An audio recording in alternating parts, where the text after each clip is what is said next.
Good morning. Good morning. Good morning. Good morning. Very good morning.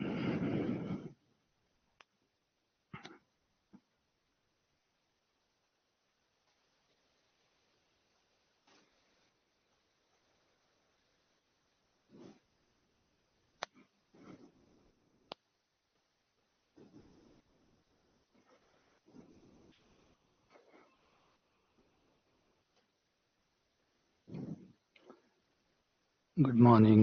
Radhe Radhe.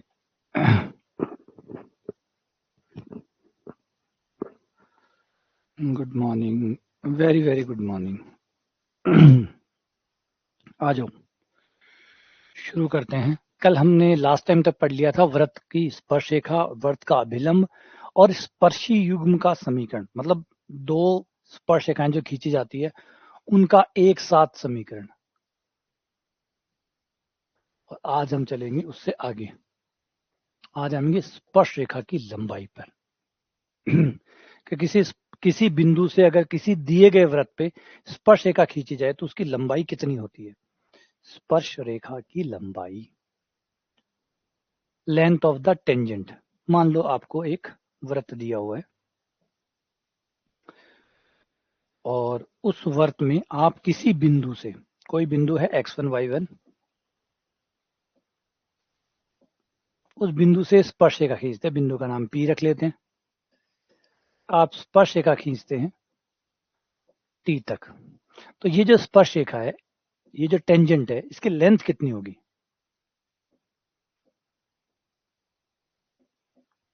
स्पर्श रेखा की लंबाई कितनी होगी, यानी ये जो PT है, P से लेकर T तक, ये कितनी होगी।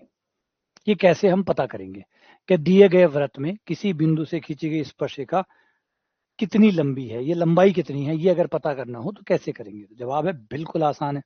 आपको ये करना है कि आपका जो समीकरण है, उस समीकरण में आपको अपने बिंदु को रख देना है। जो भी वृत्त का समीकरण है, उस वृत्त के समीकरण में अपने पॉइंट्स को रख देना है और अंडर रूट निकाल लेना है। जो भी गोले का समीकरण है, वसूली वृत्त का समीकरण है, जो भी वृत्त का समीकरण है, उसमें अपने बिंदु x1 y1 रख लो और जो भी आंसर है उसका अंडर रूट निकाल लो, वो स्पर्श रेखा की लंबाई होगी। ठीक है। एक तरीका और भी है, एक तरीके से और भी निकाल सकते हैं आप। ये तो हो गया हमारा मेथड 1, इसे फर्स्ट मेथड कह दो। एक मेथड और भी हो सकता है, अगर आपको वृत्त का केंद्र पता है, यानी आपको C पता है, तो आपको वृत्त का समीकरण पता है, तो आपको त्रिज्या भी पता होगी। त्रिज्या भी पता होगी तो P की C से दूरी निकाल लो। और हमेशा स्पर्श रेखा और त्रिज्या के बीच का कोण 90 होता है। ये आपका 90 हो गया। इस वजह से पाइथागोरस प्रमेय लग जाएगी। पाइथागोरस प्रमेय के अनुसार PC का स्क्वायर बराबर होगा PT का स्क्वायर प्लस TC का स्क्वायर। ठीक है। तो PC का स्क्वायर माइनस TC का स्क्वायर बराबर PT का स्क्वायर। इतना अंडर रूट डाल दो, ये PT आ गया। आप ऐसे भी निकाल सकते हैं। दोनों ही तरीके हैं, लेकिन वो ये वाला तरीका आपका ज्यादा छोटा पड़ेगा। ये वाला ज्यादा छोटा पड़ेगा। स्पर्श रेखा की लंबाई एक तो आप निकाल सकते हैं बिंदु की केंद्र से दूरी का स्क्वायर, बिंदु की केंद्र से दूरी, जो आपका बिंदु है उसकी वृत्त के केंद्र से दूरी का स्क्वायर कर लो, माइनस त्रिज्या का स्क्वायर।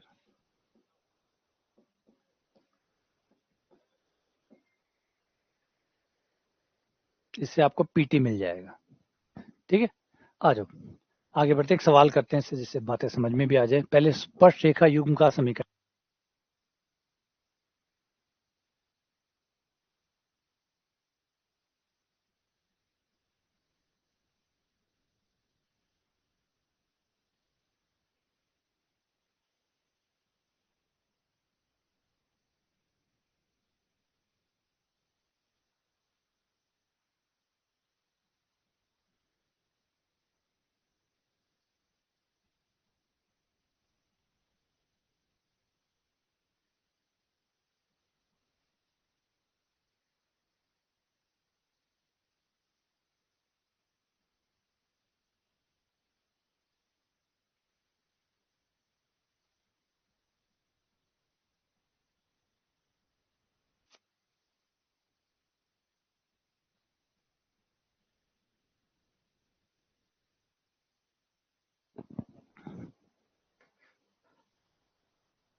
अब हमें रेखा युग्म का निकालना। रेखा युग्म क्या होते हैं? स्पर्श रेखा युग्म मतलब दो जो स्पर्श रेखाएं हैं उनका एक साथ समीकरण, दो स्पर्श रेखाओं का एक साथ समीकरण। यानी ये वृत्त है, ये आपकी किसी बिंदु, बाह्य बिंदु से, क्योंकि बाहर के बिंदु से ही दो स्पर्श रेखा खींची जा सकती है, तो ये जो आपकी दो स्पर्श रेखा है, एक मान लो पीटी है,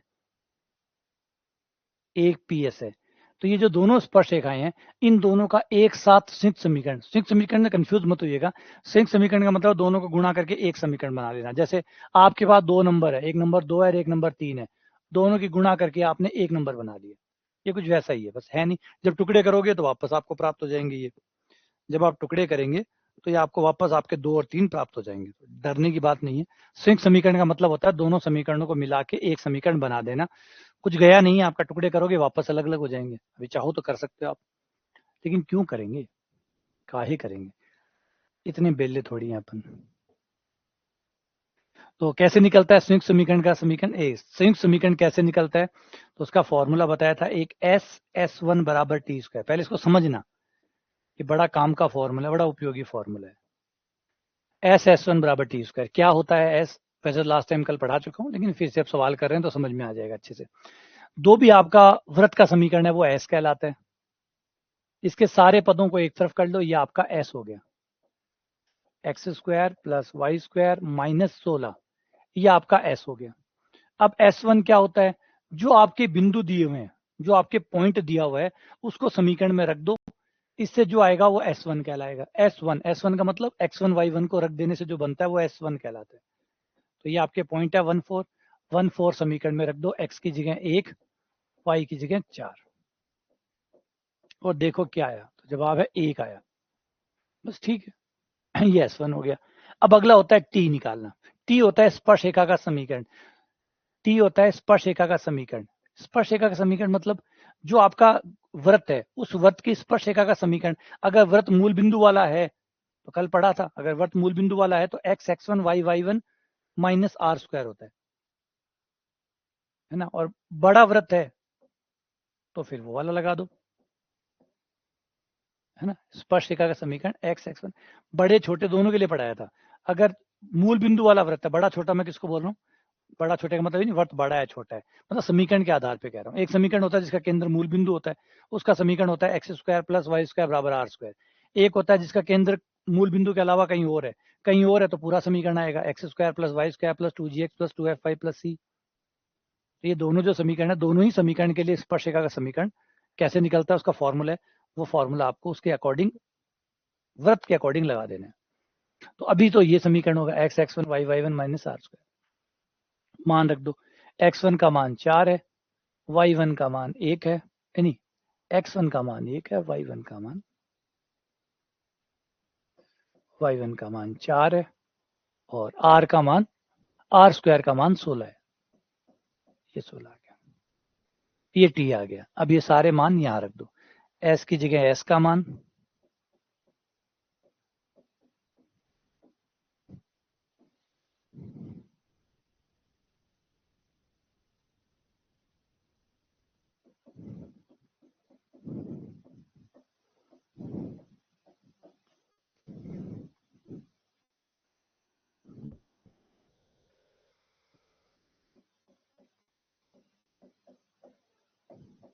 इसे खोल दो। ये कैसे खुलता है? a का square, a plus B plus C का square, a² plus b² plus c², 256, a² b² c² plus 2ab plus 2ab और minus 2ab 2bc,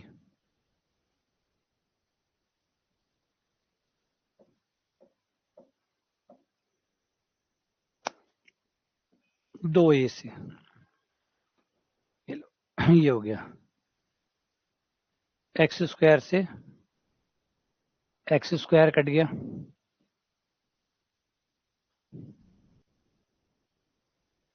Y square से वाई स्क्वायर नहीं कटा, एक्स स्क्वायर कटा खाली, वाई स्क्वायर हो गया 15 वाई स्क्वायर। ऐसा तो कोई आंसर ही नहीं आ रहा यार, है ना, बाहर ही जा रहा है। स्क्वायर में गड़बड़ की है, क्या गड़बड़ की है हमने? मेरा मान तो कहीं और ही चल रहा है। गलती तो मैंने नहीं की, अभी तक तो नहीं की। 16 और 1 17, 17 में से 16 गए, एक बचेगा। यहाँ तक भी डन डन एकदम। यहाँ ये गड़बड़ आ रहा है। क्या कहते हो आप लोग, सही है क्या?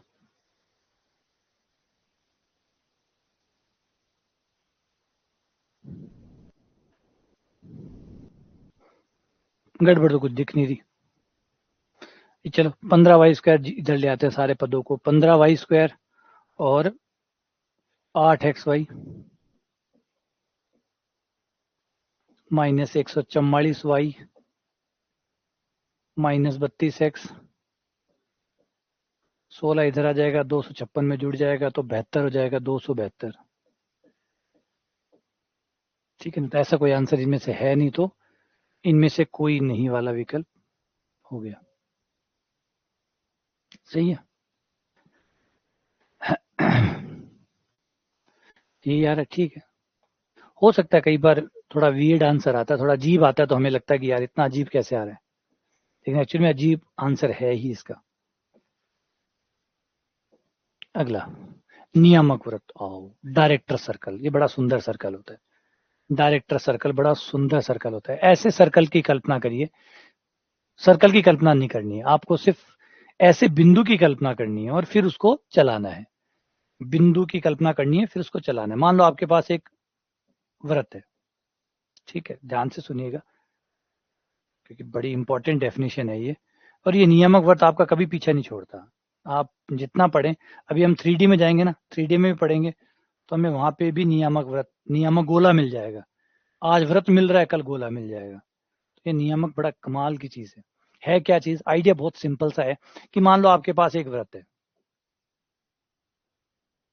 एक वृत्त ले लो, ठीक है। इस वृत्त पे किसी बिंदु से आप स्पर्शरेखा खींचो, ठीक है। पहली स्पर्शरेखा खींचो, ये भी। फिर दूसरी खींचो, और इसके बीच का कोण देखो। अगर इसके बीच का कोण 90 है तो इस बिंदु को लॉक कर दो। मतलब ये बिंदु मुझे चाहिए, मुझे ऐसा बिंदु चाहिए जिससे वृत्त पे खींची गई स्पर्शरेखाएं 90 का कोण बनाती है। और वो आप आराम से कर सकते हैं, वो आराम से कर सकते हैं। बिंदु को ऊपर नीचे करो, 90 डिग्री का कोण बन जाएगा। तो सीधी सी बात है यार, दिमाग लगाना की कि भाई अगर मैंने बिंदु को यहाँ लिया, है ना, यहाँ लिया, और इस यहाँ से मैंने स्पर्शरेखाएं खींची, तो कुछ तो कोण बना होगा। मान लीजिए अगर 90 से बड़ा बना है, तो थोड़ा सा इस बिंदु को ऊपर उठाऊंगा, तो धीरे धीरे कोई तो बिंदु होगा जहां पर 90 का कोण बन जाएगा, है ना। जैसे जैसे मैं वृत्त के पास आता जाऊंगा, स्पर्श रेखाओं के बीच का कोण बढ़ता जाएगा, और जैसे जैसे दूर जाता जाऊंगा, स्पर्श रेखाओं के बीच के कोण छोटा होता जाएगा। तो कहीं ना कहीं बीच में कोई पॉइंट आएगा जहां पे दोनों स्पर्श रेखाओं के बीच का कोण 90 होगा। सही है गलत है ये बात? है ना, ये सही है गलत है? बिल्कुल सीधी सी बात है। आप जितना वृत्त के नजदीक होंगे उतनी स्पर्श रेखाएं खुली होंगी, और जैसे जैसे वृत्त से दूर जाते जाएंगे ना, वृत्त के जितना नजदीक होंगे, आपकी स्पर्श रेखाओं के बीच का कोण उतना ही बड़ा होगा। अगर आप यहां से स्पर्श रेखा खींचते हैं तो देखो कोण और बड़ा हो गया। अब यहां से खींच रहे हो तो कोण छोटा हो जाएगा, यहां से खींचोगे तो और छोटा हो जाएगा, जैसे जैसे और ऊपर चले जाओगे तो कोण और छोटा हो जाएगा, है ना। ये कोण छोटा होता चला जाएगा, तो कहीं ना कहीं बीच में एक बिंदु ऐसा भी आएगा जिसपे बनने वाला कोण 90 का होगा। होगा तो ऐसा पैक कर लो, उस पॉइंट को लोकेट कर लो कि वो कहाँ है, और बुकिंग करा लो। अब ऐसा बिंदु अगर यहाँ है तो यहाँ भी होगा, यहाँ भी होगा, यहाँ भी होगा, इस दिशा में भी होगा। हर दिशा में आपको एक ऐसा बिंदु मिलेगा जहां पे कोण 90 का बनेगा। बोला हाँ बनेगा, डेफिनेटली बनेगा। ये लो, तो इस बिंदु को अगर हम चलाएं, घुमाएं, तो ये एक वृत्त बनाता है।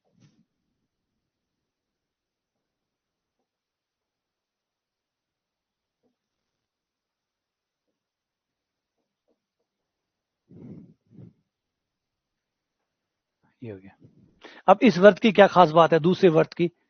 इस वृत्त के किसी भी बिंदु से अगर आप स्पर्शरेखा खींचोगे तो उसके बीच बनने वाला कोण हमेशा 90 होगा। इसके किसी भी बिंदु पे जाकर अगर मैं वृत्त पे स्पर्शरेखा खींचता हूं तो स्पर्शरेखाओं के बीच का कोण कितना होगा? हमेशा 90 डिग्री होगा। हमेशा बनने वाला कोण 90 डिग्री होगा। 90 90 90 90 90 सब 99 इस बिंदु से। तो ये भी आपको एक वृत्त बना। इस वृत्त को नियामक वृत्त कहते हैं। नियामक वृत्त। अब नियामक वृत्त ये भी वृत्त है, वो भी वृत्त है। दोनों का केंद्र एक है। दोनों का केंद्र एक है। केंद्र वही रहता है जो छोटे वाले वृत्त का है। जो मेन वृत्त है उसका जो केंद्र है वही केंद्र इस वृत्त का होता है, लेकिन त्रिज्या में अंतर होता है। त्रिज्या √2 गुना होती है। अगर इसकी त्रिज्या r है तो नियामक वृत्त की त्रिज्या r गुना √2 होती है। बस केंद्र एक है, केंद्र सेम है, त्रिज्या √2 गुना है। अगर इसका केंद्र एच के है तो उसका केंद्र भी एच के होगा, बस त्रिज्या r√2 होगी। नियामक वृत्त का समीकरण चाहिए तो ये होगा।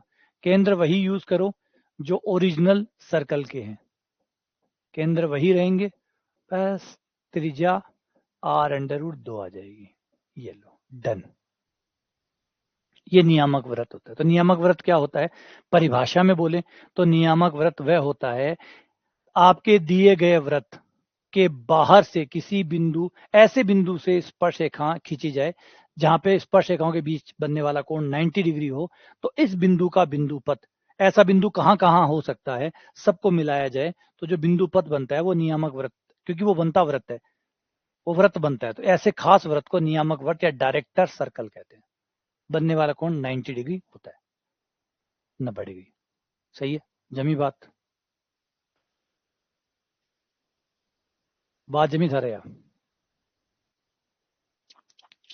बाजची के खास बात है शी मैंने इसी में खास बात की है।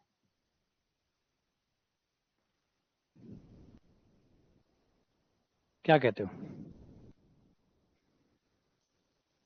खास बात क्या है इसमें?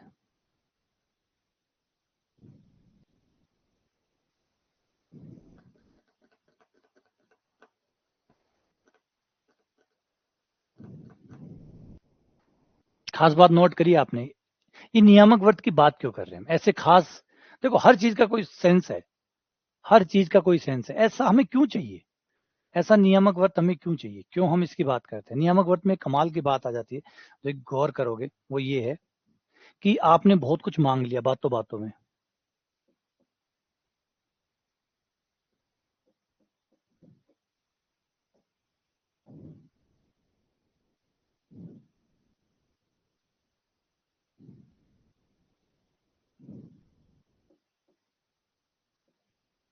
ये कोण तो 90 पहले से ही होता है। स्पर्शरेखा और त्रिज्या के बीच का कोण तो 90 पहले से ही था।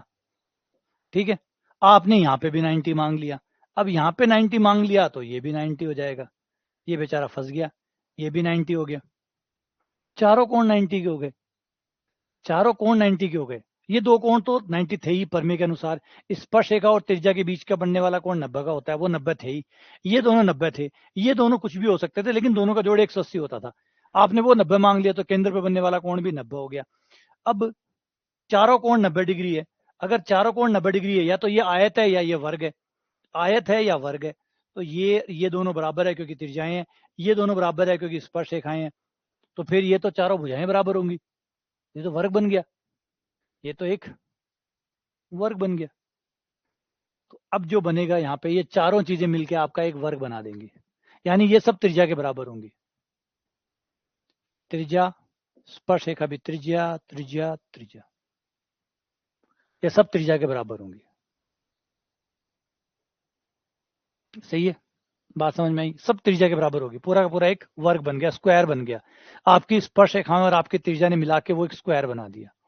ये है नियामक वृत्त की खास बात। और हम जो सैटेलाइट से जो छोड़ के आते हैं ना, वो भी एक अच्छी बात है। जो सैटेलाइट से हम छोड़ के आते हैं, हमारे जो सैटेलाइट छोड़े जाते हैं पृथ्वी के चारों तरफ, जो कक्षा में छोड़े जाते हैं, वो नियामक वृत्त पे छोड़े जाते हैं। हमारे पृथ्वी का भी एक नियामक वृत्त होगा। पृथ्वी गोला है, और गोला है तो इसका भी एक नियामक गोला होगा। तो जो नियामक गोला है हमारा, या नियामक व्रत मान के केस में बात करें, नियामक व्रत जो होता है, जो हमारे सैटेलाइटों को छोड़ा जाता है, वो नियामक व्रत पे छोड़ा जाता है। जो पृथ्वी के जो नियामक व्रत है, जो डायरेक्टर सर्कल होते हैं, वहां पे सैटेलाइट्स को रखा जाता है ना। सैटेलाइट को कहाँ रखा जाता है? नियामक व्रत का समीकरण हो ही गया कि बस केंद्र तो वही रहेगा, त्रिज्या जितनी भी व्रत की थी उसकी √2 गुना हो जाएगी।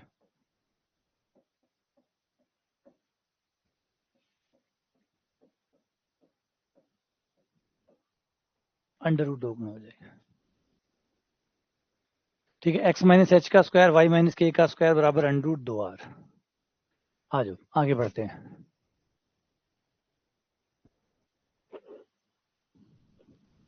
कि भाषा बड़ी शॉर्ट करते, फालतू की भाषा, पूरी भाषा नहीं लिखते।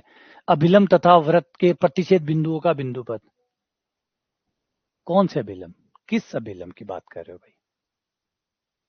इस व्रत के अभिलंब के प्रतिच्छेद बिंदु का बिंदुपद किनका? अभिलंब तथा व्रत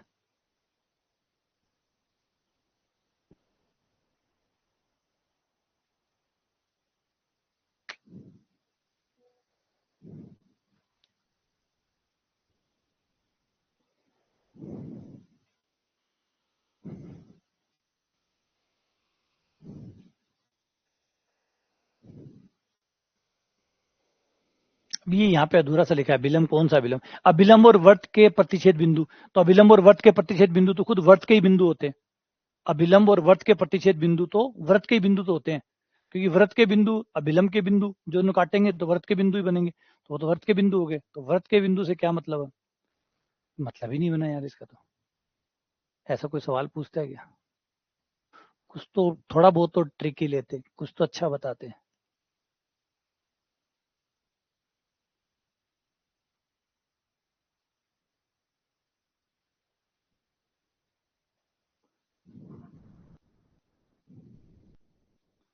यहाँ पे थोड़ा ठीक होना चाहिए, अभिलंबीय स्पर्श रेखाओं, ऐसा होना चाहिए था। अभिलंबीय स्पर्श रेखाओं के प्रतिच्छेद बिंदु पूरा। कौन अभिलंब? पूरा तो बताते भाई। अभिलंबीय स्पर्श रेखाओं के प्रतिच्छेद, यानी वो स्पर्श रेखाएं जो एक दूसरे के अभिलंब पर है, मतलब 90 डिग्री पर है, तो फिर नियामक व्रत हो जाता।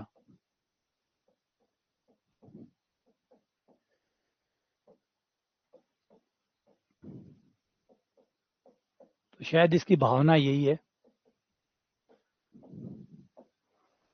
कि जो इस व्रत है, इस व्रत के ऊपर, हाँ सो क्वेश्चन शायद है ना ढंग से नहीं लिखा हुआ, वो ये कि व्रत जो है, व्रत के ऊपर खींची गई स्पर्श रेखाएं जो अभिलंब है, मतलब एक दूसरे पर 90 डिग्री पर है, उनके प्रतिच्छेद बिंदु का बिंदुपद। तो हाँ ठीक है, नियामक व्रत हो जाएगा। नियामक व्रत हो जाएगा तो इसकी त्रिज्या 4 होगी। इसकी त्रिज्या 4 है तो उसकी त्रिज्या 4√2 हो जाएगी। केंद्र यही रहेगा, बस त्रिज्या की जगह 4√2 आ जाएगा।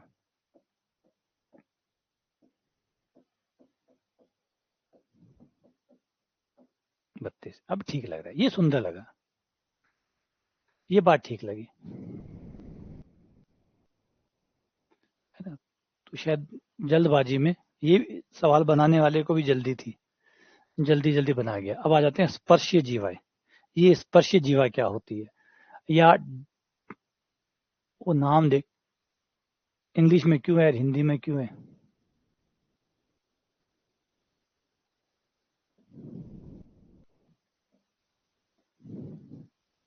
ये है कोड ऑफ कॉन्टेक्ट।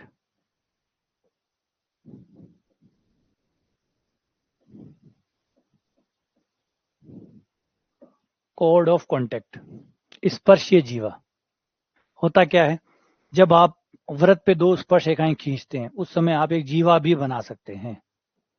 जब आप व्रत पे स्पर्श रेखा खींचते हैं किसी बाह्य बिंदु से, किसी बाह्य बिंदु से जब आप किसी व्रत पे 2 स्पर्श रेखाएं खींचते हैं, मान लीजिए पी ए और पी बी, तो ये स्पर्श रेखाएं जहां भी वृत्त को स्पर्श करती है, अगर उन स्पर्श बिंदुओं को मिला दिया जाए तो एक जीवा बन जाती है। बन गई।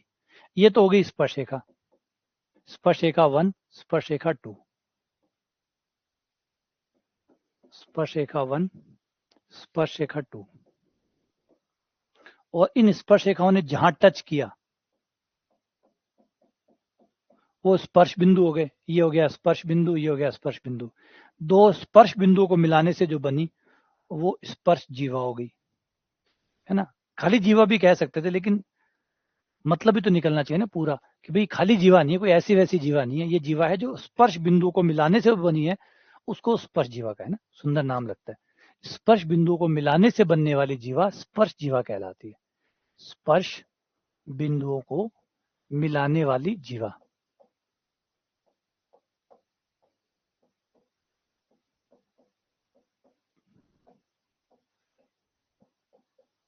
वह जीवा जो स्पर्श बिंदुओं को मिलाती हो उसका नाम है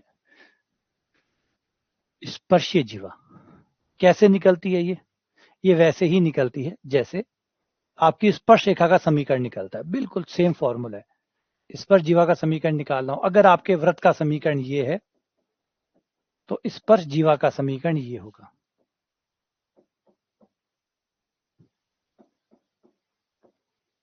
अगर वृत्त का समीकरण ये है तो ये होगा स्पर्श जीवा का समीकरण। X square plus Y square plus 2gx plus 2fy। तो स्पर्श जीवा का समीकरण हो जाएगा x x1 Y y1 plus g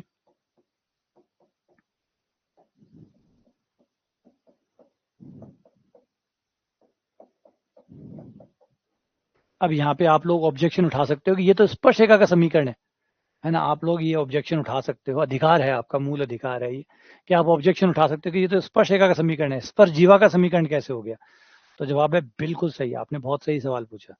ये सवाल आपने 1 करोड़ के लिए पूछा है, बहुत बढ़िया सवाल पूछा है। देखो फर्क है, फर्क क्या है, इस बार जो आप x1 y1 ले रहे हैं वो बाहर का कोई बिंदु है। इस बार x1 y1 बाहर का बिंदु है यहाँ। और जब आप स्पर्श रेखा का समीकरण निकालते हैं तो x1 y1 वृत्त के ऊपर होता है। उस समय आपका x1 y1 वृत्त के ऊपर होता है। तो समीकरण तो एक है, फॉर्मूला एक है, लेकिन जो वैल्यू आप उसमें डाल रहे हैं वो अलग अलग है। एक बार आप वृत्त के ऊपर का बिंदु ले रहे हैं। जब आप वृत्त के ऊपर का बिंदु लेते हैं, जब आप वृत्त के ऊपर का बिंदु लेते हैं तो स्पर्श रेखा आती है। यहाँ पे भी देख लो, अगर मैं पी को, गौर करो, अगर मैं पी को यहाँ ले आऊं, वृत्त के पास में ले आऊं या वृत्त के ऊपर ले आऊं पी को, चल आओ वृत्त पे चलते हैं, तो क्या हो जाएगा, ये भी स्पर्श रेखा हो जाएगी। क्योंकि जब बिंदु यहां होगा तो ये स्पर्श रेखाएं होंगी, ये स्पर्श जीवा होगी। जब बिंदु और नजदीक आ जाएगा तो ये स्पर्श जीवा होगी। तो धीरे धीरे अगर बिंदु वृत्त के ऊपर आ गया तो ये स्पर्श रेखाएं बन जाएगी, वो एक ही बन जाएगी। तो बिल्कुल सही। जब बिंदु बाहर होगा, सूत्र सूत्र एक है ना, मान तो एक नहीं है। एक बार आप ऊपर का मान रख रहे हैं, एक बार आप बाहर का मान रख रहे हैं, दोनों ही केस में अंतर तो है। दोनों ही केस में अंतर तो है, एक बार ऊपर का मान रख रहे हैं, एक बार बाहर का मान रख रहे हैं, है ना। और अगर ऊपर का मान बाहर का मान ऊपर का मान दोनों एक हो जाते हैं तो फिर उस स्पर्श रेखा का समीकरण बनता है। यहाँ पे भी देख सकते हो आप, अगर पी को मैं यहाँ पे सर्कल पे ले आऊं तो ये वही आएगा जो स्पर्श रेखा है, ये स्पर्श रेखा बन जाएगी। जो स्पर्श जीवा है वो आपकी स्पर्श रेखा बन जाएगी, क्योंकि जैसे जैसे बिंदु नजदीक आता जाएगा आपकी स्पर्श जीवा खिसकती जाएगी और लास्ट में वो स्पर्श रेखा बन जाएगी। तो इसका मतलब कोई गलती नहीं है, ऐसे ही होता है। चलो, ये स्पर्शीय जीवा का समीकरण निकाल लें तो बता ही चुका, वैसे ही निकालना है जैसे स्पर्श रेखा का समीकरण निकालते हैं।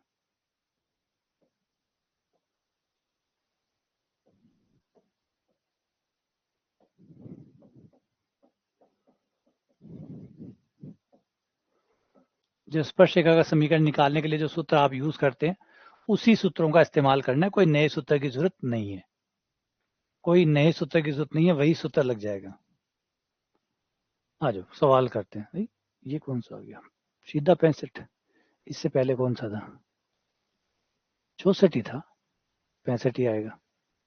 एकदम सही है, अरे बढ़िया सवाल। आ जाओ, बहुत बढ़िया सवाल है ये, कितना लंबा चौड़ा है। सवाल कहता है कि एक वृत्त है, इस पे स्थित एक बिंदु से वृत्त पर स्पर्श रेखाएं खींची जाती है, ठीक है। फिर वो स्पर्श रेखाएं इनकी स्पर्श जीवा वृत्त X square plus Y square को स्पर्श करती है। ओहो, बहुत बढ़िया सवाल, याद करने वाला सवाल है, उत्तर याद करने वाला हो गया इसका। तो सोचो, थोड़ा सा इसका डायग्राम बनाने की कोशिश करो कि क्या कह रहा है, फिर करते हैं इसको। ये कह रहा है कि 3 वृत्त है, एक बाहर वाला जो बड़ा जो है वृत्त, उस वृत्त में इन बंदों ने क्या किया, उस वृत्त पे से एक बिंदु लिया और दूसरे वाले वृत्त पे स्पर्शरेखाएं खींची। फिर जो स्पर्शरेखाएं खींची, उनकी जो स्पर्शीय जीवा बनी, वो इस तीसरे वाले वृत्त को स्पर्श कर रही है। वाह, कितना दुर्लभ सवाल है ये। समझ में आया क्या कह रहा है, कितनी बड़ी बड़ी बातें कह रहा है। ये कह रहा है कि ये पहला वृत्त, ये सी वाला, फिर ये ओ यूं बड्डो वृत्त,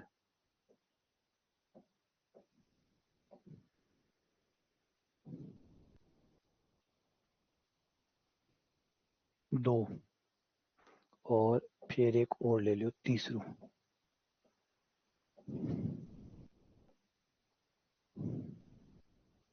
ये 3 वृत्त है। ठीक है, फर्स्ट सेकंड और थर्ड।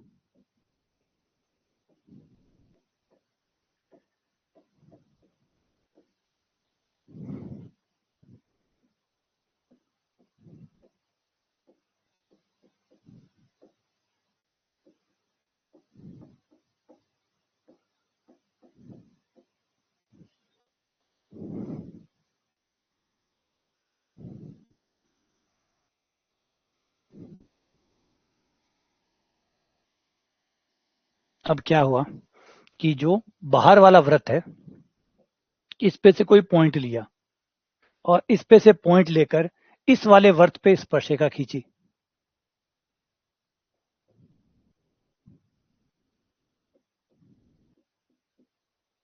ठीक है, ये P, Q और R, फिर ये जो स्पर्शरेखाएं हैं, इनकी जो स्पर्श जीवा बनाई, स्पर्श जीवा, वो इस वृत्त को टच कर रही है। ये है सवाल। तीनों वृत्त का बंदे ने इस्तेमाल किया यार, सुंदर तरीके से। पहले वाला जो बाहर वाला वृत्त है, उस पे से तो बिंदु लिया और उस पे से बिंदु लेके अंदर वाले वृत्त के ऊपर, अंदर वाला जो सेकंड वाला वृत्त है उसके ऊपर स्पर्शरेखाएं खींची, फिर स्पर्श जीवा बनी, वो स्पर्श जीवा इस तीसरे वाले वृत्त को टच कर रही है। अब बताओ कि ए बी सी जो तीनों त्रिज्याएं हैं, इनमें क्या संबंध है, इन तीनों त्रिज्याओं में क्या संबंध है। तो आओ, आओ कुछ बड़ा करते हैं। सबसे पहले पी पे एक बिंदु मानते हैं, पी पर एक बिंदु मानते हैं। पी का समीकरण गौर करो, ये है। तो एक प्राचालिक बिंदु मान लेते हैं, ए cos theta A sine theta. P एक बिंदु मान लिया, ए cos theta A sine theta, और वो ठीक भी लगा है। प्राचालिक बिंदु में सबसे अच्छी बात पता है क्या है, सबसे अच्छी बात होती है एक थीटा अकेला होता है, एक थीटा हटाना पड़ता है। प्राचालिक की सबसे सुंदर, मैंने बताया भी था, प्राचालिक का सबसे अच्छी बात है, प्राचालिक नहीं मानोगे तो आपको x1 y1 दो मानने पड़ेंगे, और दो मानने पड़ेंगे तो फिर दो को हटाना भी पड़ेगा। तो इससे अच्छा है कि प्राचालिक मान लो, प्राचीक। और इस समीकरण में प्राचालिक है भी, समीकरण कोई और होता तो शायद प्राचालिक होते भी नहीं, तो वो दिक्कत और खड़ी हो जाती। इनके प्राचालिक भी आसान होते हैं, ए cos theta A sine theta, A cos theta A sine theta, देखो संतुष्ट कर रहे हैं, संतुष्ट कर रहे हैं समीकरण को, तो एक cos थीटा ए sin थीटा मान लिया। अब इस पे स्पर्श जीवा का समीकरण निकाल लेते हैं। स्पर्श जीवा का समीकरण क्या हो जाएगा, स्पर्श जीवा है किसकी, इस सेकंड वाले की, सेकंड वाले का समीकरण क्या है, तो स्पर्श जीवा का समीकरण हो जाएगा, स्पर्श जीवा का समीकरण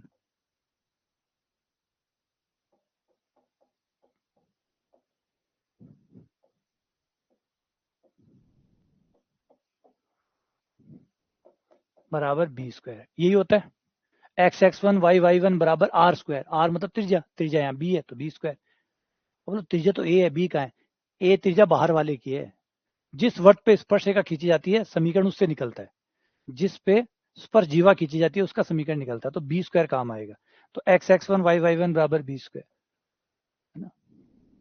तो एक्स वन वाई वन का मान A cos theta A sine theta, A cos theta x plus B A sine theta y बराबर बी स्क्वायर। ये समीकरण आ गया हमारा। अब ये जो स्पर्श जीवा है जो भी आई है, ये तीसरे वाले वृत्त के लिए स्पर्शरेखा है। अगर ये स्पर्शरेखा है तो केंद्र से डाला गया लंब जीवा के बराबर होगा, केंद्र से डाला गया लंब ये जो लंब है P, ये त्रिज्या के बराबर होगा, त्रिज्या यानी C, ये C के बराबर होगा। केंद्र कितना है? 0 0, केंद्र 0 0, तो केंद्र से डाला गया लंब जीवा के बराबर होगा। केंद्र से लंब डाल दो, लंब डालोगे x का मान 0, y का मान 0, -b² बट्टा अंडर रूट वास्तविक भाग का वर्ग प्लस काल्पनिक भाग का वर्ग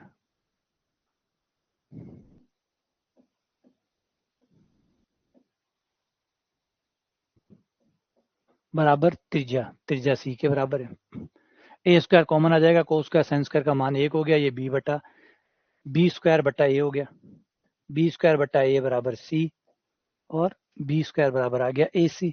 और b² बराबर AC आने का मतलब ये गुणोत्तर श्रेणी है, ये गुणोत्तर श्रेणी है, तो तीनों ही वृत्त की त्रिज्याएं आपस में गुणोत्तर श्रेणी बनाती है। वो क्या सवाल है, वो तो याद करने लायक सवाल है। यहाँ का सवाल याद करके जाना चाहिए पेपर में, वो बढ़िया सवाल है, चांसेस भी है आने के, आने भी चाहिए ऐसे सवाल। ऐसे ही सवाल नहीं आए तो क्या है। देखो तीनों काम में लिए, तीनों सर्कल बराबर काम में लिए और बढ़िया तरीका से काम में लिए।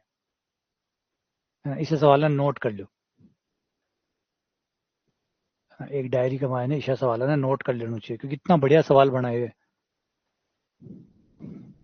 है ना। समांतर श्रेणी भी आ गई, देखो गुणोत्तर श्रेणी भी आ गई, मतलब बिंदु भी प्राचालिक बिंदु मानना वे भी आ गया, स्पर्श जीवा भी आ गई, स्पर्श रेखा भी आ गई, और की है मतलब। और कोई मूवी में देख के उम्मीद करो जिसमें कॉमेडी भी है, सस्पेंस भी है, थ्रिलर भी है, ड्रामा भी है, एक्टिंग भी है, उससे बढ़िया फिल्म क्या होती है। तो उससे बढ़िया सेम वैसे ही अगर कोई क्वेश्चन ऐसा है जिसमें सारी चीजें आ जाए, तो उससे बढ़िया क्वेश्चन क्या होगा। देखो सब कुछ आया, देखो बिंदु भी आया, स्पर्श जीवा भी आई, स्पर्श रेखा भी आई, और गुणोत्तर श्रेणी भी आई।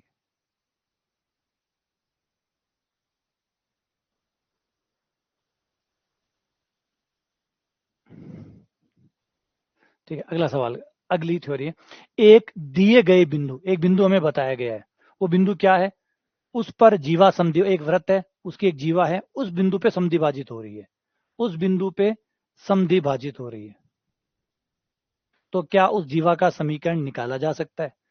जवाब है हाँ, निकाला जा सकता है। अगर किसी जीवा का मध्य बिंदु हमें पता हो, अगर वृत्त की, अगर वृत्त की किसी जीवा का मध्य बिंदु हमें पता हो, तो हम उसका समीकरण निकाल सकते हैं।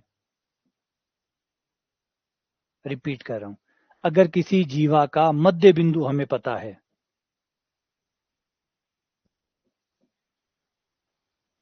यदि हमें किसी जीवा का मध्य बिंदु पता है, तो हम उस जीवा का समीकरण निकाल सकते हैं।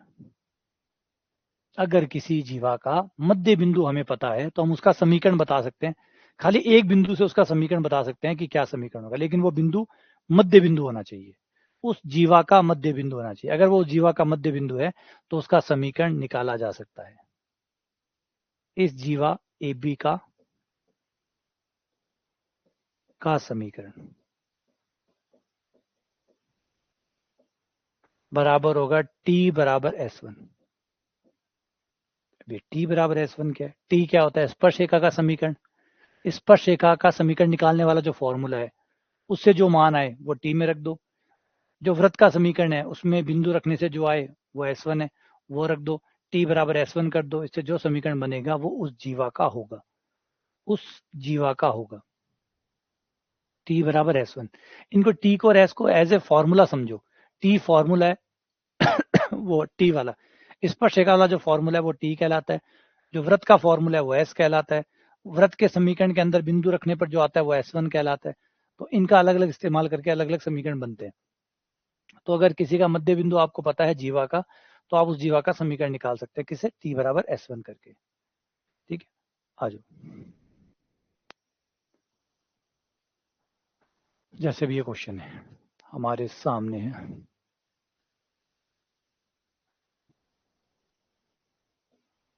अब ये क्या कर, ध्यान से सुनना क्वेश्चन को, घुमा के कान पकड़े, घुमा के, ये कह रहा है कि ये वृत्त है, इस वृत्त में ये रेखा है, ये रेखा जो अंतःखंड काट रही है उसका मध्य बिंदु क्या होगा? बात समझे हो, ये जो वृत्त दिया गया आपको, इस वृत्त को ये रेखा काटती है, तो जहां काटती है, जिन बिंदुओं पे काटती है, उसका जो मध्य बिंदु है वो बताओ वो कौन है? वो मध्य बिंदु कौन है?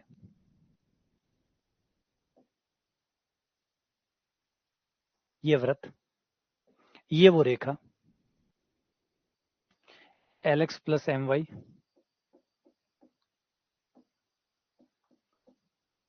ये रेखा वृत्त को जहां काटती है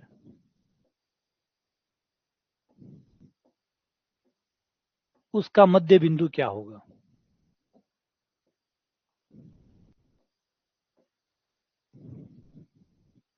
ये रेखा जो दी गई है, गोला वृत्त का समीकरण दिया हुआ है, इस रेखा का समीकरण दिया, रेखा वृत्त को जहां काटते हैं उसके मध्य बिंदु का निर्देशांक क्या होगा? बोला अभी निकाल देंगे। मार्कन है ट्रिक, मार्कन की ट्रिक है, एक दमदार ट्रिक है। वो है कि इस रेखा का समीकरण हमें दिया हुआ है और इसका समीकरण हम भी निकाल सकते हैं।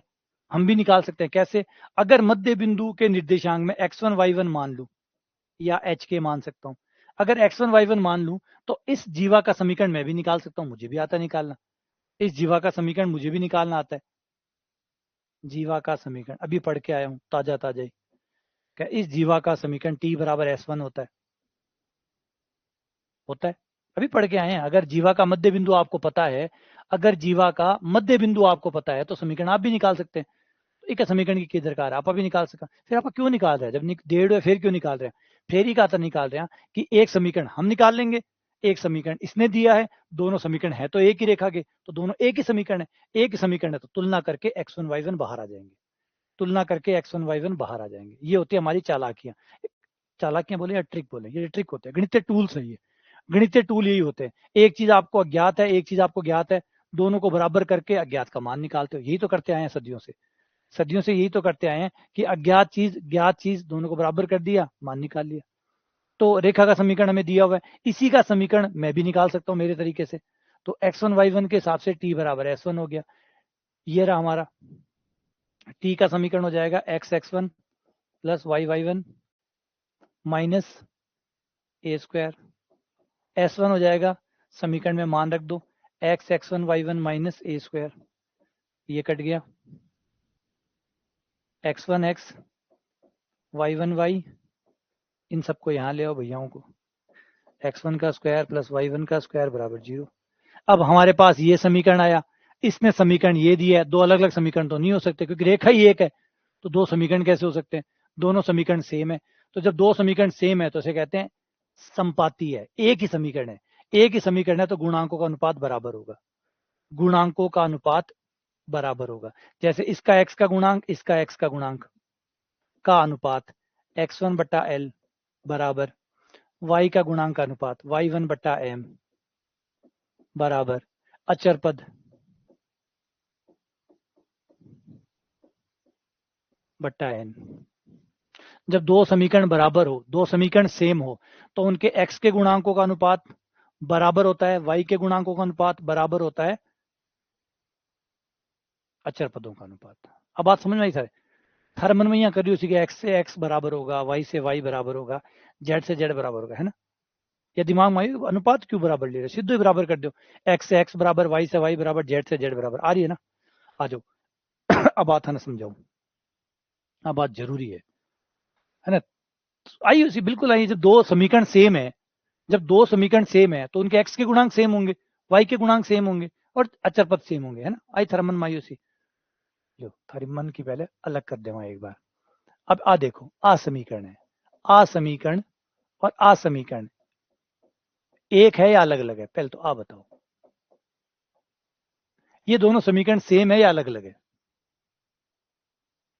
ये दोनों समीकरण सेम है या अलग अलग है?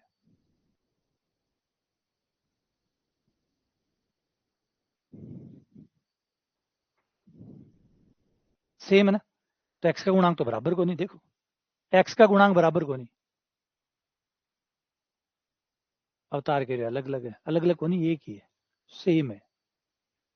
दोनों समीकरण सेम है लेकिन x का गुणांक सेम को नहीं, y का गुणांक सेम को नहीं, अचर पद सेम को नहीं। तो ये बात समझनी पड़े कि दो समीकरण सेम होने का मतलब ये नहीं है कि उनके गुणांक सेम है, ये है कि अनुपात सेम आएगा। हो सकता है नीचे वाली समीकरण 3 से गुणा करके बनाई गई हो, या 2 से गुणा करके बनाई गई हो, या 5 से गुणा करके बनाई गई हो, इस वजह से गुणांक हो सकता है 5 गुना हो जाए, लेकिन अनुपात वही रहेगा। अनुपात निकाल के देखो, 1/2, 1/2, 1/2। इसलिए दो समीकरण सेम है तो उनका अनुपात एक जैसा होगा, है ना। हाँ, 2 का मल्टीपल किया गया, हो सकता है किसी में 3 का मल्टीपल हो, किसी में 4 का मल्टीपल हो, हमें कैसे पता चले कितने का मल्टीपल किया गया। तो इसलिए हम गुणांकों को सीधा बराबर रखने के बजाय उनका अनुपात बराबर लेते हैं, अनुपात बराबर लेते हैं। अब चाहे वो 2 से गुणा हुई हो, चाहे 8 से गुणा हुई हो, और चाहे 15 से गुणा हुई हो, ऊपर वाली समीकरण 2 से गुणा हुई हो, नीचे वाली 3 से गुणा हुई हो, अनुपात तो बराबर ही रहेगा, क्योंकि ऊपर वाली जिससे गुणा हुई हुई है, नीचे वाली भी उसी से गुणा हुई हुई है, तो जो अनुपात होंगे वो तो फिक्स रहेंगे, है ना। हम वो चीज ढूंढते जो सब पे काम करे, और सब पे वो काम करेगी अनुपात। x के गुणांकों का अनुपात, y के गुणांक का अनुपात, अचर पद का अनुपात बराबर होगा, क्योंकि जिससे ऊपर वाली गुणा हुई होगी उसी से नीचे वाली गुणा हुई होगी, तो अनुपात बराबर बराबर आएगा। गणित तरह समझदार बहुत हुए, गणित तरह लोग बहुत समझदार हुए, तकड़ा समझदार हुए, है ना। गणित वाले लोग कितने समझदार होते हैं ना, यहाँ बावड़ा बना को नहीं जल्दी से कि भाई यही x के गुणांक ने बराबर कर दे, हाँ y के गुणांक ने बराबर तब अक्लमंद, इतना तकड़ा अक्लमंद है ये लोग, इतना ज्यादा अक्लमंद है कि पूछो ही मत। देखो देख, है ना, भोला आदमी तो कभी फंस जावे, भोला आदमी तो बेचारा कभी फंस जाए कि दो समीकरण बराबर है तो x का मान बराबर हो सी, y का बराबर हो सी, z का बराबर हो, भोड़पन में मारे जावे।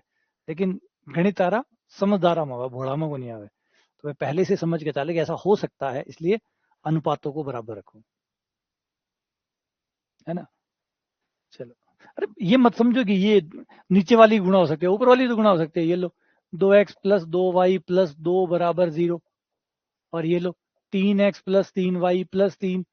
क्या अभी ये दोनों समीकरण सेम नहीं है?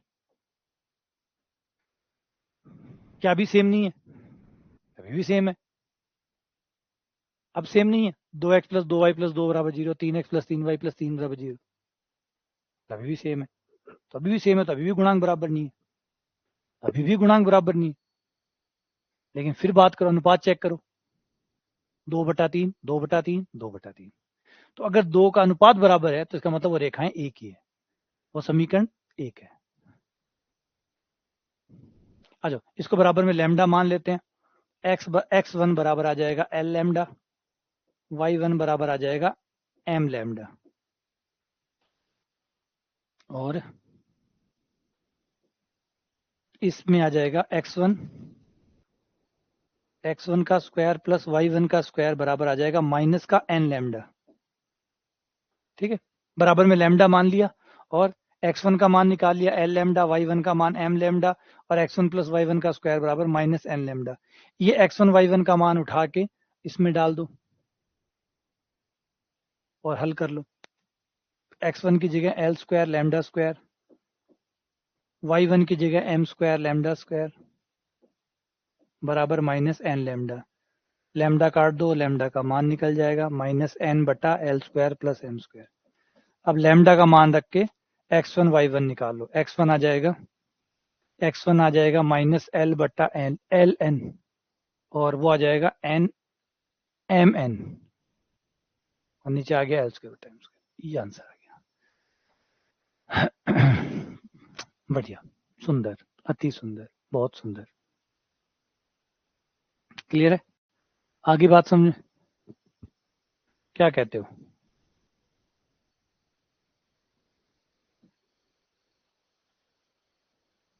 ठीक है, ये लैम्डा का मान निकाला, लैम्डा का मान वापस रख दिया यहाँ पे, यहाँ लैम्डा का मान रख के x1 y1 आ गया।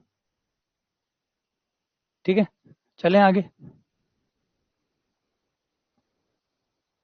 आ जाओ आगे चलते हैं। व्यास का समीकरण, व्यास तो सबको पता है, लेकिन व्यास का समीकरण, व्यास का समीकरण ये बड़ी अच्छी चीज है, ध्यान से समझो। व्यास का समीकरण क्या होता है? व्यास तो सबको ही पता है, केंद्र से जाने वाली जीवा व्यास कहलाती है, ये तो है व्यास। लेकिन व्यास बहुत सारे अनंत व्यास होते हैं हमारे व्रत के अंदर, हमारे व्रत के अंदर अनंत व्यास होते हैं, और हर व्यास दूसरे व्यास से अलग होता है, समीकरण के लिहाज से अलग होता है। वैसे अगर व्यास व्यास है, व्यास व्यास है, जैसे जूते जूते हैं, लेकिन फिर भी अलग अलग प्रकार का है, 500 का, 100 का, 2000 का, 2 लाख का, 10 लाख का, है ना। जूता तो जूता ही है, पेन है तो पगामी जैसी, घड़ी घड़ी है, हाथ में ही पहनी जैसी, लेकिन फिर भी अलग अलग है। तो सेम वही बात है, व्यास व्यास तो व्यास ही है, लेकिन समीकरण के पॉइंट ऑफ व्यू से वो अलग है, समीकरण अलग है ना। हाँ, अब बात तो सही है, समीकरण तो अलग है। अब जैसे इस व्यास, एक व्यास ये है, व्यास एक रेखा ही तो होती है ना, व्यास एक रेखा ही तो होती है। तो ये रेखा है, इस रेखा का अलग समीकरण होगा, व्यास ही है लेकिन भाई समीकरण तो अलग होगा ना, इसका समीकरण अलग होगा। और ये भी व्यास है,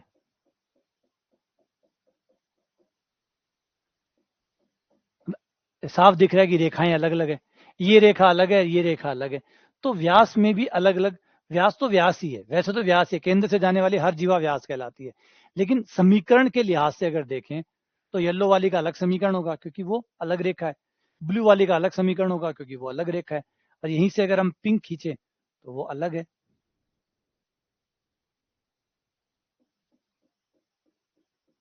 ये भी तो व्यास है लेकिन समीकरण अलग है ना। तो समीकरण तो सबके अलग अलग हैं, व्यास सेम है लेकिन समीकरण तो सबके अलग अलग है। तो यही है कि किसी व्यास का समीकरण निकालने से पहले, अगर व्यास का समीकरण निकालना है तो उससे पहले आपको मुझे जानकारी देनी होगी कि कौन सा व्यास, क्योंकि यहाँ तो अनगिनत व्यास है, कौन सा व्यास, कौन सा व्यास। जैसे रमेश, पता नहीं भारत में कितने रमेश होंगे, कितने महेश होंगे, कितने विनोद होंगे, कितने विजय होंगे, सही है, कौन सा रमेश। तो पहले आप बताओ तो सही कि कौन सा रमेश, तो पहले व्यास बताना होगा कि कौन सा व्यास। अब व्यास को कैसे बताया जाता है वो देखिए, एक व्यास को बताया कैसे जाता है, सुंदरता देखो यार। थी मन एक चीज बड़ी बीमारी लागत है, कोई चीज पढ़ने से पहले रोना चालू कर दे, हमारे समझ में को नहीं आवे, हमारे को नहीं आवे, अरे तो पढ़ो तो सही यार, एंजॉय करो, और पहला दिन की क्या समझ में आनी है, पहला दिन की क्या समझ में आवे, बस खाली बोकलडा बढ़ना शुरू कर दो, मार तो ना कॉपी क्यों, मार तो फलान हो गया, तो थम्मो थम्मो, थोड़ा एंजॉय भी करो। मूवी देखने गया भटर रोन ला गया, समझ में को नहीं आ रही, अरे तो मूवी तो देख भाई, दूसरी बार देख लीजिए, एक बार नहीं समझ में आई अगली बार समझ में आ जी, और नहीं तो तीसरी बार देख लीजिए, इंजॉय कर भी नहीं, रोना की जगह को नहीं बा, सिनेमा हॉल रोना की जगह को नहीं, इंजॉय करने की जगह, आधी पद्धी तो आती उसी, अरे क्यों तो आती उसी, गाना तो समझ में आता उसी, भाई देख ले, वे घूमने जा रहे हैं इकट्ठे, तो वो जो सिनेमैटिक बैकग्राउंड है वो देख ले, नदी समुद्र बे तो समझ में आता उसी, बे देख ले, कहानी तो कौन समझ में आई, कहानी ने छोड़ दे, वास्ते लगा कहानी के, बाकी तो समझ में आवी है, वो जो पुल है वो समझ में आता उसी, वो समुद्र है, वे पहाड़े हैं वे तो दिखती है, बन इंजॉय कर ले।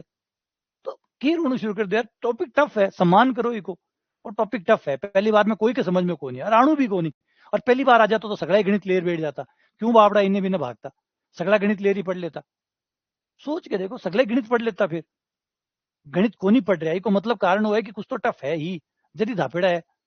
तो भाई चीज कह रहा हूं, तो थोड़ा तसल्ली लो, समय दो, धीरे धीरे चीजा जमीन पकड़े, लेकिन थारा आदत पड़ गई भाई, को नहीं समझ में आ रही, को नहीं समझ में आ रही है, तो थोड़ा बहुत आ रहे हो से, पहला दिन कौन सी चीज सारा समझ में आई, आ तो बता दो, गणित ना छोड़ना, चलो गणित ना साइड लाइन करो, बताओ कौन सी चीज है दिक्कत है, बैठा और बैठा नहीं पता चालू होगी, बाइक सीख गया, कार सीख गया, साइकिल सीख गया, लिखनू सीख गया, चालनू सीख गया, बोलनू सीख गया, कौन सी चीज है जो पहला दिन थे सीख गया, कौन सी चीज है वो बता दो, चलो 2D न छोड़ो, 2D टफ है मान ली, बात चीज बता दो, सेकंड चीज बता दो जो थे पहला दिन ही सीख गया, बस खड़ा होया और ऊपर से जादू थारे सिर पर हाथ रखियो, जादू अचानक थाना आन लाग गई, को नहीं ना, तो फिर सब में यही परेशानी झेली होते, हर चीज थारा सागे यही हुई है, धीरे धीरे धीरे रास्ता रास्ता हुई है, आ थे जो चाल पा रहे हो बहुत संघर्षा से चाल पा रहे हो, आज होते बोल पा रहे हो वो भी थे बहुत संघर्षा से बोल पा रहे हो, हर चीज समय ले यार, थोड़ा टाइम दो भी चीज में, गीत गाना चालू कर दो, और वे भी ईशा अति बढ़िया चीज चलती है तो कोई एंजॉय करा, म्यूजिक देख ले और देख ले तो समझ में बता जी काम चला रहे और दूसरी बार देख ले, फिर तीसरी बार देख ले, कदे तो जम्मी सी काम, लेकिन ना। हाँ हाँ, मैगी थोड़ी 2 मिनट में तैयार हो जी, चलो आ जाओ वापस इतनी बढ़िया चीज चल यार, इतनी मजेदार चीज है, तो पढ़ कर ही स्वाद आवे, मतलब मत समझ में आओ, है ना, कई बार कई फिल्म है कौन समझ में आवे, लेकिन देख कर ही मजा आवेगा यार, कुछ तो बढ़िया ही करे, ये जो भी कर रहे हैं बढ़िया ही कर रहे हैं, है ना, कई तो यही है कि कई बार मूवी देखा, कई बार आप इंग्लिश मूवी देखा है ना, वो कौन इंग्लिश समझ में आवा कि हिंदी ट्रांसलेशन कौन है, सब टाइटल कौन है, इंग्लिश में हुआ है, वे के बोल रहे अपन को नहीं समझ में आवे, लेकिन अपन लगे कि क्यों बोल रहे हैं, ढंग को ही बोल रहे हो उसी, अब तो कुछ बोल रहे हैं तो ढंग को ही बोल रहे हो उसी, बस भी मान लो, कि जो सर समझा रहे हैं कोई ढंग को समझा रहे हो उसी।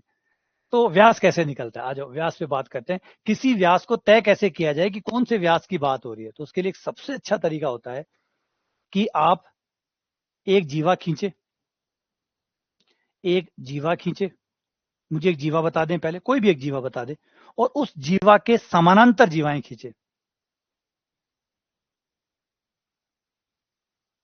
उस जीवा के समानांतर जीवाएं खींचे। पहले एक जीवा दे दें मुझे फिक्स, और फिर उस जीवा के समानांतर जीवाएं खींचे।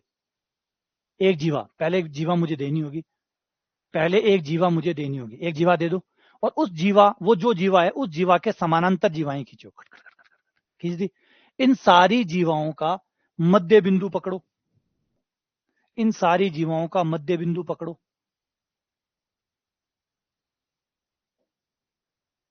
और मध्य बिंदु को मिला दो। क्या बना? व्यास। क्या बना? व्यास। और बड़ा सुंदर काम है यार, तो जोर की बात है। तो यानी जीवाओं जीवाओं के मध्य बिंदु का बिंदुपथ, किसी एक जीवा के मध्य बिंदु का बिंदुपथ व्यास होता है। तो हर जीवा का एक मध्य बिंदु होगा और उसका बिंदुपथ व्यास होगा। अब पता चल जाएगा कि कौन से व्यास की बात कर रहे हैं। तो वो जीवा मुझे बता दो, मैं जीवा, आप मुझे जीवा बता दोगे, मैं व्यास बता दूंगा। आप मुझे जीवा बता दोगे, मैं व्यास बता दूंगा। हाँ, ये बात तो एकदम सही है। अगर आप मुझे जीवा बता दोगे तो मैं व्यास बता दूंगा, क्योंकि जीवा होगी उसका मध्य बिंदु होगा, मध्य बिंदु को मिलाने से जो बनेगा वो व्यास होगा। तो व्यास क्या हुआ? किसी दी गई जीवा के मध्य बिंदु का बिंदुपथ है, वो व्यास है। ठीक है, क्लियर हुआ? व्यास है तो केंद्र से भी जाएगा, व्यास है तो केंद्र से भी जाएगा, साथ ही साथ इसके लंबवत होगा,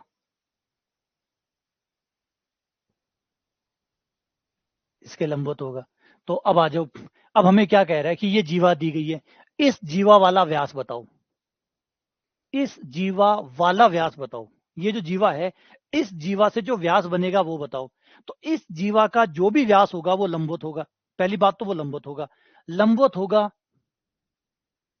तो वो हो गया B X minus A Y, क्योंकि हमने पूछा हुआ है कि जब कोई लंबवत होता है तो इंटरचेंज हो जाता है। प्लस लैम्डा लगा दो, अचर पद लैम्डा लगा दो, ये हो गया,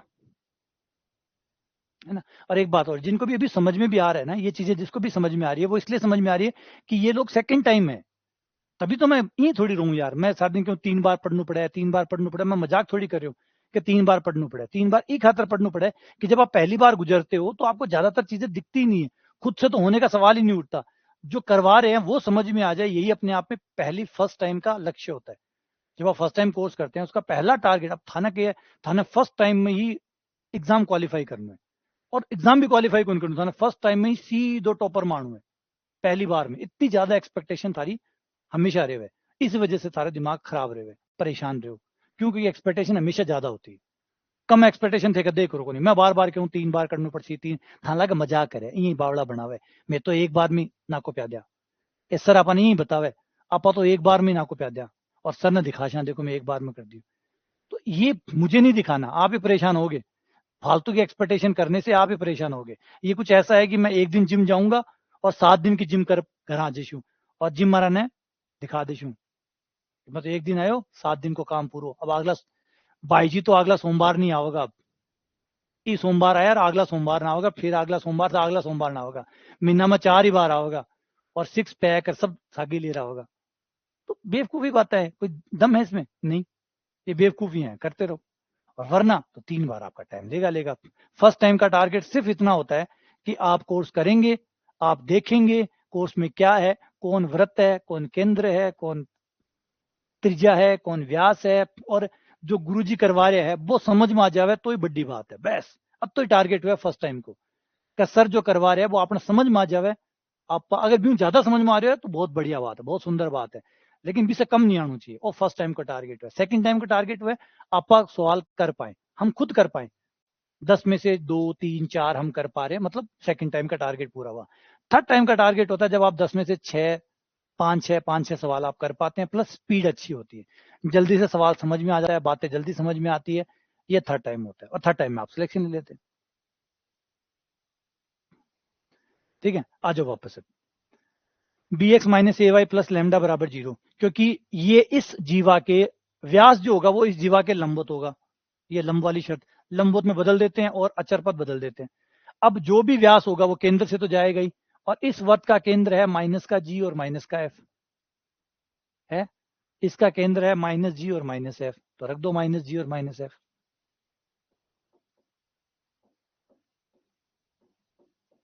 इससे लैम्डा का मान निकल जाएगा।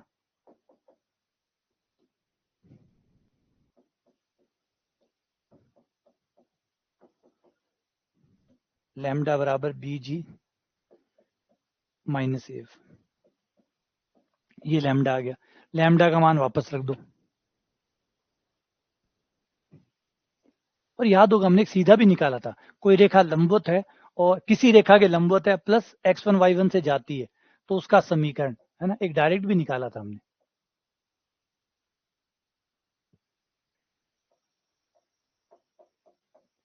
सीधे लगा देता, आंसर डायरेक्ट आ जाता। B X minus G minus A Y,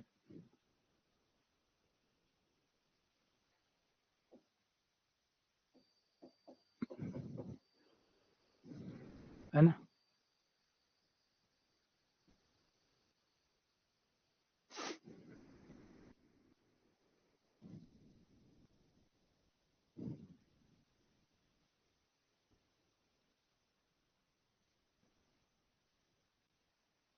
lambda बराबर B G minus A F.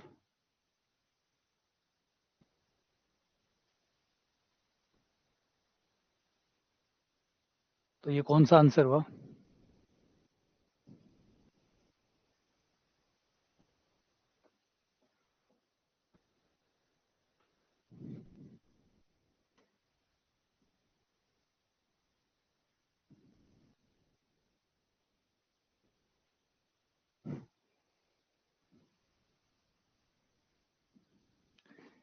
ठीक है, हाँ डायरेक्ट भी आ सकते हैं।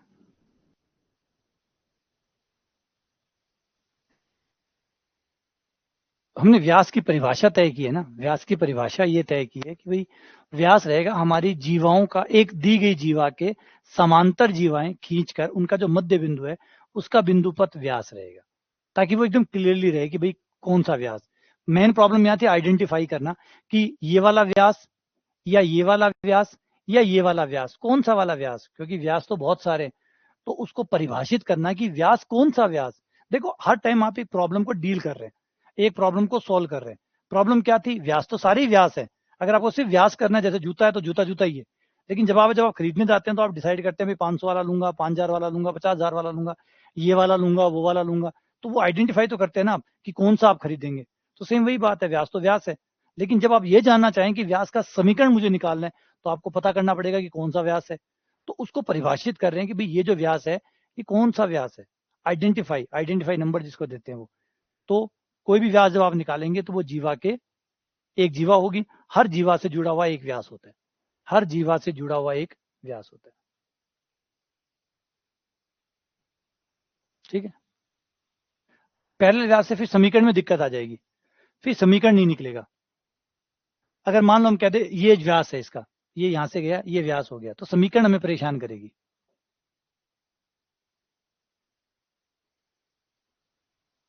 ये समीकरण परेशान करेगी, इसका समीकरण कैसे आएगा। अब यहाँ पे जितना आराम से समीकरण आया, क्या उतना आराम से समीकरण आता? इससे ज्यादा आराम से समांतर से समीकरण इतना अच्छे से नहीं आता जितना अब इससे आ गया। ठीक है। हाँ वैसे परिभाषित कर सकते हैं, परिभाषाएं में ओपन है कि आप इसको दूसरे तरीके से भी परिभाषित कर सकते हैं, लेकिन ये वो है जो किताब में परिभाषा रहती है, हम उसके साथ जा रहे हैं, है ना। चाहो तो समांतर वाली दे सकते हो, लंबा चौड़ा छोड़ो, कोई दिक्कत नहीं है, चल जाएगा। गणित में हम वैसे भी छोटे लंबे देखते भी नहीं है, वो देखते हैं जो सही होता है। अगला, ध्रुव और ध्रुवी। ध्रुव और ध्रुवी, इससे पहले सुनना समझना कि ध्रुव और ध्रुवी क्या होते हैं, पोल एंड पोलर क्या होते हैं, ध्रुव और ध्रुवी क्या होते हैं। मान लो आपके पास एक वृत्त है ना, हर बार व्रत ही मानना पड़ेगा क्योंकि सारी कहानी व्रत की है। तो मानो एक आपके पास व्रत है, व्रत के अंदर कोई भी एक बिंदु ले लो, व्रत के अंदर कोई बिंदु ले लिया कहीं भी, उससे जाने वाली एक जीवा खींचो, उससे जाने वाली एक जीवा खींचो।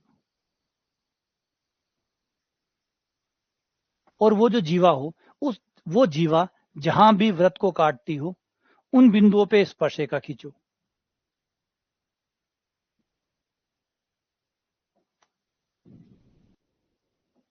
और उन स्पर्शरेखाओं का एक कटान बिंदु पता करो, जहां पे दोनों काटती है वो पता करो, माना वो क्यों है। ये फर्स्ट टाइम हुआ, दोबारा सुनो ध्यान से। मान लीजिए वृत्त के अंदर मान लीजिए ध्रुव और राठी है, ध्रुव और ध्रुवी, ध्रुव और राठी। तो बिंदु पी ले लिया और पी को हमने मिला दिया, जीवा बना दी उससे, केंद्र से जा नहीं रहा, कोई केंद्र का अंदर का लफड़ा नहीं है इसमें। पी कोई बिंदु वृत्त में कहीं भी ले सकते हो। पी बिंदु से आपने कोई लाइन खींची, जीवा खींची, वो जीवा वृत्त को जहां भी काटते हैं वहां से आपने स्पर्शरेखाएं खींची, दोनों स्पर्शरेखाएं जहां काटते हैं वो क्यू हो गया। अब इसी प्रोसेस को दोबारा रिपीट करते हैं। ये चीज ऐसे भी हो सकती थी, पी से जाने वाली जीवा यही क्यों, ऐसी भी तो खींची जा सकती है। जवाब है हाँ, बिल्कुल खींची जा सकती है।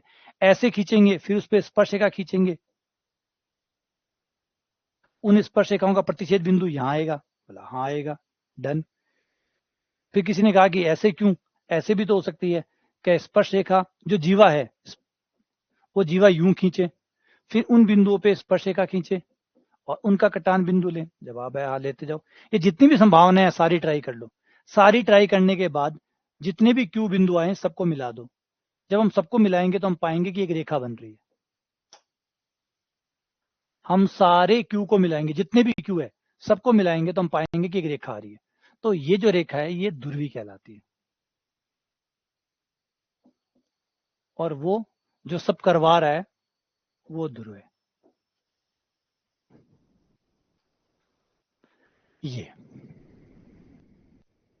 ये ध्रुव और ध्रुवी है, ध्रुव और ध्रुवी।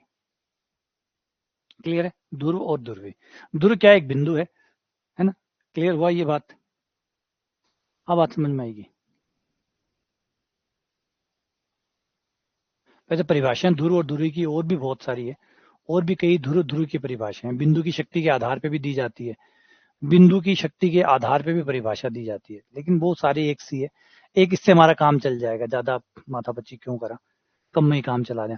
बस आ है ध्रुव और ध्रुवी। अब इसका समीकरण क्या होगा, अगर ध्रुव x1 y1 है तो ध्रुवी का समीकरण वही होगा जो स्पर्शरेखा का समीकरण होता है, t बराबर 0। स्पर्शरेखा के समीकरण से ही ध्रुवी का समीकरण आता है।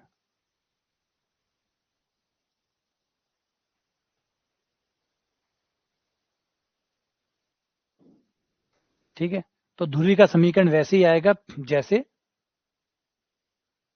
आपके स्पर्शरेखा का समीकरण आता है। मतलब वो स्पर्शरेखा का समीकरण 3 बार काम में लिए जा सके। बिंदु अंदर है तो, बिंदु ऊपर है तो, बिंदु बाहर है तो, है ना। जब बिंदु बाहर होता है तो स्पर्श जीवा का समीकरण आता है, बिंदु ऊपर होता है तो स्पर्शरेखा का समीकरण आता है, बिंदु अंदर होता है तो ध्रुवी का समीकरण आता है ना। सूत्र एक, फॉर्मूला एक, बिंदु अंदर तो ध्रुवी, ऊपर स्पर्शरेखा, बाहर तो स्पर्श जीवा। क्लियर है, ये बात समझ में आ गई है ना। सूत्र एक ही है, सूत्र एक है, बस बिंदु की जगह अलग अलग है। एक में बिंदु अंदर है, एक में ऊपर है, एक में बाहर है। ठीक है ना। आ जाओ, इसकी थोड़ी सी ध्रुवी का समीकरण t बराबर 0, जो स्पर्शरेखा का समीकरण है वही ध्रुवी का समीकरण उसी सूत्र से आता है। उसी सूत्र से स्पर्श जीवा का सूत्र भी आता है, उसी से ध्रुवी का भी आता है, और उसी से स्पर्शरेखा का भी आता है, तीनों का आता है। आगे चलते हैं, स्पर्शरेखा के ध्रुव के निर्देशांक। अगर ध्रुव के निर्देशांक निकालने हैं तो पहले आपको ध्रुवी के समीकरण, ध्रुव या ध्रुवी में से एक का समीकरण हमें चाहिए होगा। अगर ध्रुव हमारे पास है तो हम ध्रुवी निकाल सकते हैं, ध्रुवी हमारे पास है तो हम ध्रुव निकाल सकते हैं। दोनों में से एक का होना जरूरी है, एक से दूसरा निकलेगा। अगर ध्रुव है तो ध्रुवी निकल जाएगी, और ध्रुवी है तो ध्रुव निकल जाएगा। अभी जैसे हमने निकाले थे, याद रखो, एक वो मध्य बिंदु वाला निकाला था, है ना। हमें जीवा का समीकरण दिया हुआ था कि जीवा हमारे पास है, जीवा Lx plus M Y plus N, Lx plus M Y plus N बराबर 0, जीवा का समीकरण था, और हमने मध्य बिंदु निकाले थे। और अगर मध्य बिंदु होते तो जीवा निकाल लेते। तो कोई भी एक चीज दोगे तो दूसरा निकाल लेंगे, तो ध्रुव दोगे तो ध्रुवी निकाल लेंगे, ध्रुवी दोगे तो ध्रुव निकाल लेंगे। कैसे निकालेंगे, सवाल आने दो, बात कर लेंगे, पीछे एक सवाल में निकाला ही है, आगे भी निकालेंगे। कुछ गुणधर्मों की बात कर लेते हैं। एक बड़ा खास गुणधर्म होता है कि अगर अगर P और Q दो बिंदु है और दोनों ही ध्रुव है, P भी एक ध्रुव है, Q भी एक ध्रुव है, दोनों अगर ध्रुव है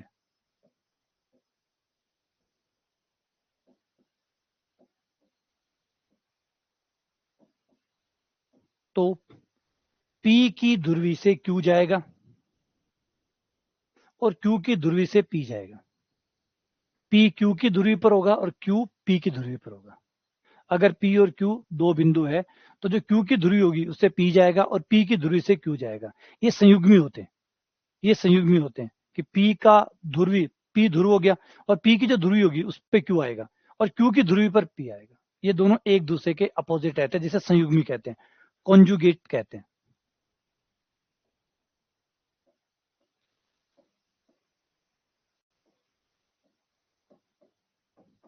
संयुग्मी कहते हैं। इनमें संयुग्मी का गुण होता है।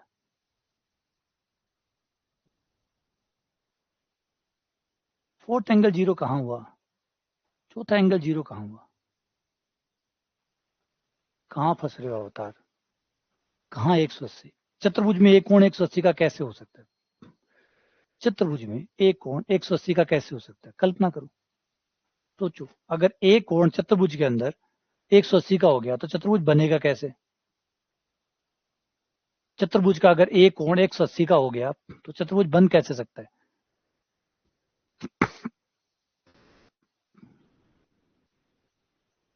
वो चतुर्भुज है। अगर इसका ये कोण 180 हो जाता है, अगर ये वाला कोण 180 होने का मतलब समझते हो कि इसकी टांगे खुल जाएगी यूं, ये होगा तब ये 180 होगा। और अगर ये 180 हो गया और ये कोण 90 90 हो गए तो इसका मतलब हो गया भुजाएं यूं जाएंगी। चतुर्भुज बनने को क्या मतलब थे क्या ना, टांगिया खोल दी, आग लगी बाप रे। चतुर्भुज की टांगिया खोल दी थे। 180 को मतलब टांगे यहाँ, दोनों भुजाएं यहाँ होगी, अब यहाँ होगी, फिर नब्बे का कोण बना दिया तो तीर चाल गया, फिर चतुर्भुज क्या मुंशी। तो इसीलिए 180 से छोटा कोण रहता है किसी भी चतुर्भुज के अंदर।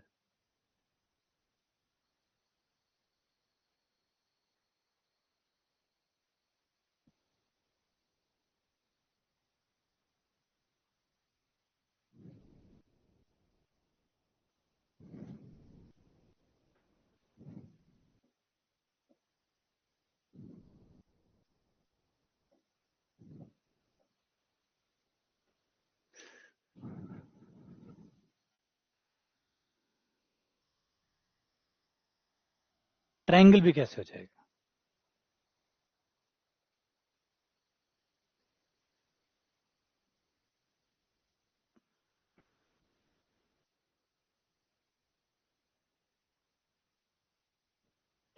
ये बिंदु है -1 और 2, इससे इस वृत्त के ऊपर धुर्वी खींची गई है, दूसरे वृत्त पे धुर्वी खींची गई है। तो ये जो धुर्वियां होंगी ये आपस में कैसी होंगी? समांतर होंगी, बराबर होंगी, लंबवत होंगी, या इनमें से कोई नहीं? कैसी होंगी ये धुर्वियां?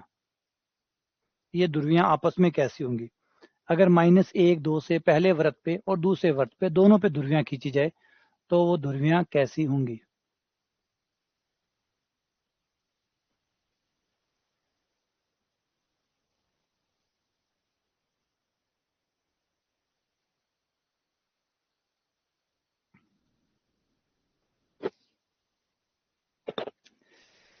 हाँ तो व्यास पे कहाँ गलत है? व्यास पे खींची गई स्पर्श रेखाएं समानांतर होती है, बिल्कुल होती है। अगर आप व्यास पे स्पर्श रेखाएं खींचेंगे तो वो समांतर होंगी। किसी ऐतराज है इस बात से? अगर व्यास होगा और व्यास पे अगर हम स्पर्श रेखाएं खींचेंगे तो वो समांतर होंगी, बिल्कुल होंगी, डेफिनेटली होंगी। हम एग्री करते हैं इसके बीच में। तुम पहले क्वेश्चन को समझो कि क्या पूछना चाहते हो, चतुर्भुज बनाना है या नहीं बनाना। तो ये तो बिल्कुल सही है कि व्यास के सिरों पे खींची गई स्पर्श रेखाएं समानांतर होती है। समांतर होती है तो कभी काटेंगे ही नहीं, समांतर होती है तो कभी काटेंगे ही नहीं।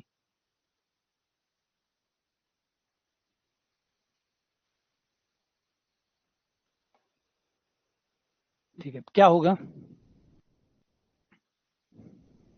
पहले वाले वर्त के लिए दूरवी का समीकरण निकाल लो।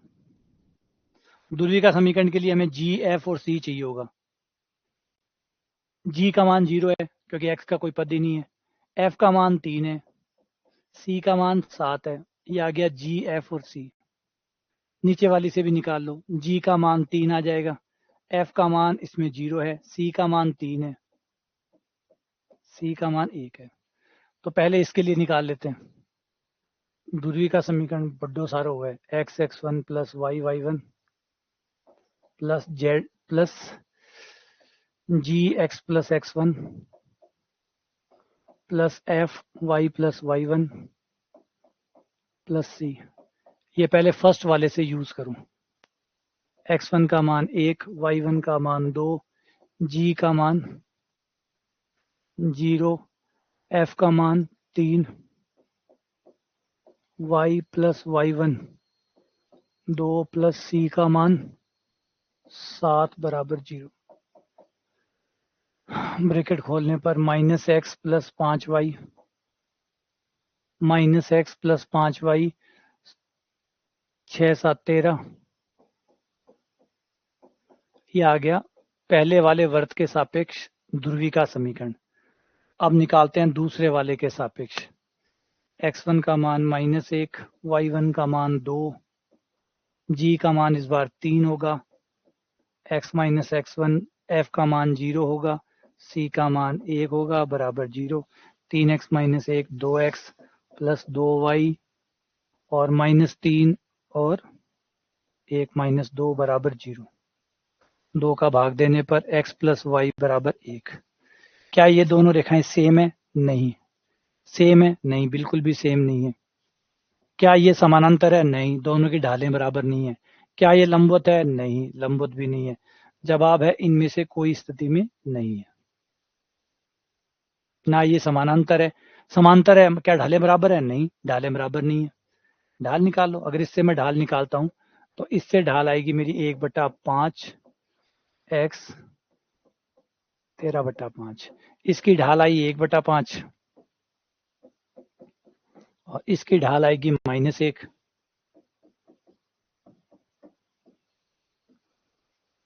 तो क्या ढालें बराबर है? नहीं। m1 बराबर m2 है? नहीं, समांतर नहीं है।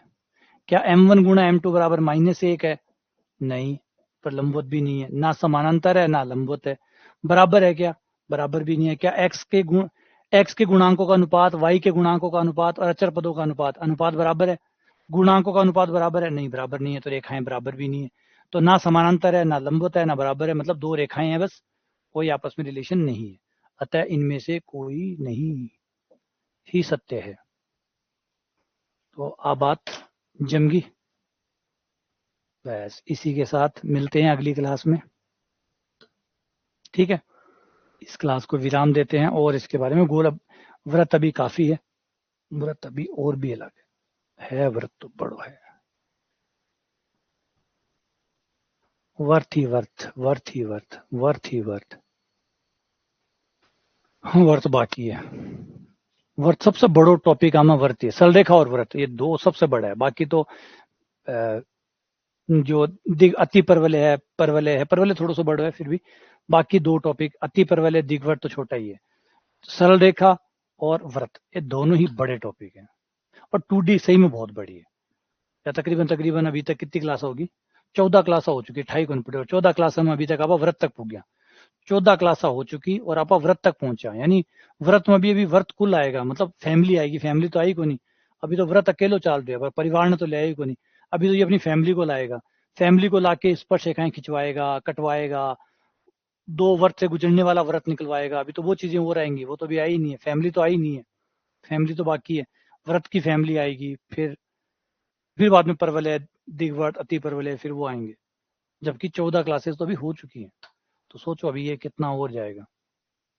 ठीक है, चलो मिलते हैं आप लोगों से।